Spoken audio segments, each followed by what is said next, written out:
ഇപ്പോൾ ട്രെൻഡ് തുടങ്ങിയിട്ടുണ്ട്. അതായത് ബാംഗ്ലൂരിൽ നിന്ന് കിട്ടിയതാണോ ഫിലിമിൽ നിന്ന് കിട്ടിയാന്നറിയാം. ഇപ്പൊ ഫിലിമില്ലല്ല, ബാംഗ്ലൂരിൽ നിന്ന് കിട്ടിയ. ഇപ്പൊ പെൺപിള്ളേര് ഈ കാലിൽ ചരട് കെട്ടുന്നുണ്ട്, കറുത്ത ചരട് കണ്ടിട്ടുണ്ടാ? ഇപ്പൊ ചരട് കെട്ടി നടക്കുന്ന സൂര്യൻ ഇപ്പൊ കാലിൽ ചരട്. ഞാൻ ഇതിനെക്കുറിച്ച് അന്വേഷിച്ചു. കാരണം കഴിഞ്ഞ ദിവസം അങ്കമാലിയിൽ നിന്ന് ബാംഗ്ലൂർ പഠിക്കുന്ന ഒരു പെണ്ണിനെ കൊണ്ട് വന്നിരിക്കുക. പ്രശ്നം ഇതാ, അവളുടെ കാലില് ഒരു കാലിൽ കറുത്ത ചരട് കെട്ടിയിരിക്കുകയാണ്. അപ്പൊ ഇദ്ദേഹം വല്ലാതെ പ്രയാസപ്പെടുന്നതാണ്. ഇദ്ദേഹത്തിന് എങ്ങനെയൊക്കെ ന്യൂസ് കിട്ടി. എനിക്കിതിനെ കുറിച്ച് അറിയില്ല കേട്ടോ. ഞാൻ സെർച്ച് ചെയ്തപ്പോഴാണ് മനസ്സിലായത്. അതായത് വിദേശത്ത് വേശ്യമാരാണ് കാലുമേല്, ഈ ഒരു കാലുമേൽ ചരടണം. വേശ്യ, പ്രോസ്റ്റിറ്റ്യൂട്ട്സ്. അപ്പൊ ഞാനൊരു പ്രോസ്റ്റിറ്റ്യൂട്ടാണ്, നിനക്ക് വേണോ വരാൻ തയ്യാറാണ്. അപ്പൊ ആ കാലിൽ നോക്കിയാൽ മതി, അവളെ പരിപാടിക്ക് കിട്ടും. അതാണ്.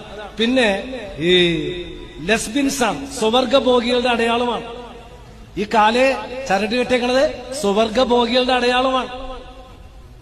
അപ്പൊ ഇപ്പോഴത്തെ പിള്ളേർക്ക് അറിയില്ല, അറിവില്ലായ്മ. അത് ട്രെൻഡായിട്ട് കെട്ടിക്കൊണ്ടിരിക്കുകയാണ്.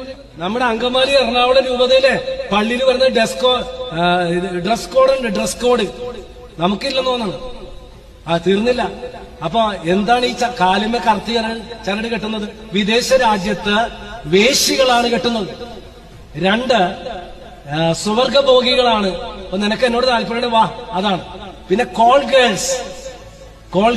ഇപ്പൊ ഈ 3 തരക്കാരാണ് ഈ കാണുന്നത് കെട്ടുന്നത്. അതുകൊണ്ട് ഞാൻ ആരെ അക്യൂസ് ചെയ്യുന്നില്ല. നമ്മുടെ പിള്ളേര് ഈ ഫാഷൻ പ്രമോ ആണല്ലോ, അത് കണ്ടിട്ട് അനുകരിക്കണേണ്. ഇതിന്റെ ഒന്നും അർത്ഥം അറിയാൻ പാടില്ല. ഇതുപോലെ തന്നെയാണ് ആൺപിള്ളേരും. ഈ കാതില് കമ്മലിടില്ലേ, അതും ഇതുപോലെ തന്നെയാണ്. ലെസ്ബിൻസ് ആണ് കാതിലിടുന്നത്. വിദേശത്ത് ഈ സ്വവർഗഭോഗിയെ തിരിച്ചറിയാൻ വേണ്ടിയിട്ടാണ് ഈ സാധനം ഇടുന്നത്. നമ്മുടെ പിള്ളേർക്ക് അറിയാൻ പാടില്ല. കാരണം പണ്ട് തുടങ്ങി നമ്മുടെ കാരണവന്മാർ ഇടുമായിരുന്നു, അല്ലെങ്കിൽ കടുക്ക ഇടുമായിരുന്നു. അത് ഭാരതീയ സംസ്കാരമാണ്. അപ്പൊ ഞാൻ ആരെ അക്യൂസ് ചെയ്യാൻ വേണ്ടി പറഞ്ഞതല്ല, ഒരു തിരിച്ചറിവിന് വേണ്ടിയിട്ട് പറഞ്ഞാണ്. ഓക്കെ, തിരിച്ചറിവ്. കാരണം നമ്മൾ അതൊന്നും ചിന്തിക്കാതെ ആയിരിക്കാം, ചിലപ്പോ ഒരു ഭംഗിക്ക് വേണ്ടിയിട്ട് ഇട്ടതായിരിക്കാം.